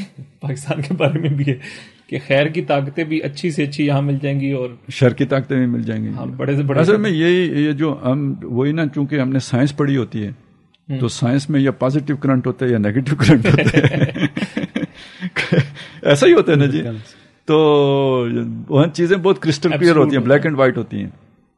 اسی کو جب ہم ادھر اپلائی کر دیتے ہیں تو اس کا نتیجہ یہ نکلتا ہے کہ ویسٹ جو ہے نا ہم یہ کہیں گے ٹوٹل شر ہے, فلانی جگہ ٹوٹل شر ہے. یہ نہیں ہوتا. نہ آپ ٹوٹل خیر ہیں, مطلق خیر ہیں, نہ مغرب جو ہے نا مطلق شر ہے. خیر اور شر ہر جگہ پہ موجود ہوتے ہیں. کوئی گندے سے گندا معاشرہ بھی اچھے لوگوں سے خالی نہیں ہوتا, اور کوئی اچھے سے اچھا معاشرہ بھی برے لوگوں سے خالی نہیں ہوتا. یہ مکس چلتا ہے. تناسب کا فرق ہو جاتا ہے, یا یہ کہ اوپر نیچے کا فرق ہو جاتا ہے کہ اوپر کون, یعنی لیڈنگ رول کے اوپر کون لوگ ہیں, اس سے ڈٹرمنڈ ہوتا ہے کہ یہ اچھا معاشرہ ہے یا برا معاشرہ ہے. لیکن جب ہم یہ فیصلہ بھی کر لیں یہ معاشرہ برا ہے تو یہ نہیں ہوتا کہ اس میں کوئی نیک آدمی نہیں. اچھا ویسے خالد صاحب ایک چیز اس میں اور اگر تھوڑا یا اس معاشرے میں بالکل کوئی خیر نہیں ہے, تھوڑی سی اگر وضاحت آپ کر دیں کہ یہ جو نیشنلزم اسلام کے اندر, مسلمانوں کے اندر, اسلام کے اندر تو خیر نہیں کہا جا سکتا, یہ بھی عرب سے ہی آیا تھا میرے خیال میں. پہلی دفعہ عرب نیشنلزم کا ہی نعرہ بلند ہوا ہے, ورنہ اس سے پہلے تو کبھی یعنی جو امت پھٹی ہے جی, اور امت کا جو ویسے تو دیکھیں یہ چیز تو ہوتی تو ہے ہی نا, قومی جذبہ آپ اسے کہیں یا نہ کہیں, لیکن وہ ایک موٹیویٹنگ فورس ہوتی ہے.